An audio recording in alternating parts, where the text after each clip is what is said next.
Hi, I'm Charlie Hoffheimer, and I want to talk to you about a subject that has become very important in this economy, and that's living under the same roof while separated. One of the questions I'm asked frequently by women is whether they can live with their husband separate and apart in the marital residence as they await the waiting period before they can get divorced. And that's a pretty serious question, and generally in the past the answer would be no. But actually there are cases in Virginia that have permitted living under the same roof while separated to count towards that time period you must live apart before you can get a divorce.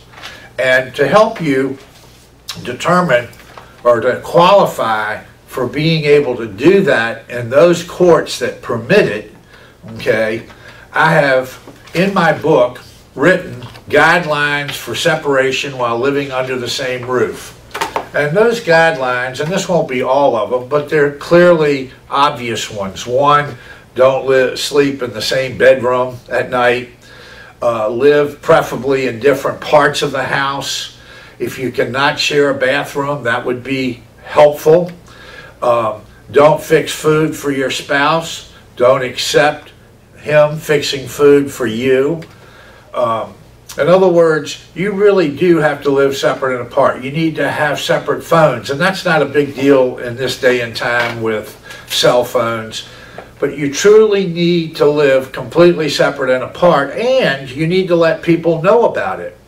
Now, this is a little extreme, but I have people take out classified ads in the newspaper saying, my husband and I are living separate and apart. That's kind of like notifying the public, okay?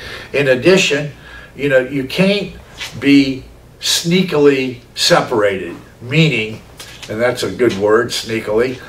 What I mean by that is, you can't try to impress your neighbors that everything's fine when in fact you're trying to establish that you're living separate and apart. So you need to let your neighbors know. You need to let people at your church know. You shouldn't be going to church together. Now, what about your children? What about activities with your children? I would say that while you probably shouldn't do every activity together, and most couples don't anyway, there are certain things that you can do. Obviously, at Christmas time, you can both be present, to celebrate the children's Christmas or birthdays or special holidays, or go to the school counseling meeting. These things you would do whether you were married or divorced. You would still be involved in your children's lives. So there's nothing wrong or impermissible about that. But I probably wouldn't be giving birthday gifts to each other or Christmas gifts at this point, meaning not to your spouse.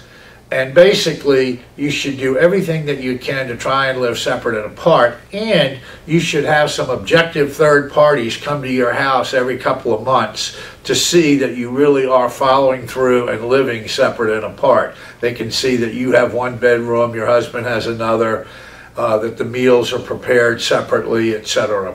So I hope this is helpful. It's very important.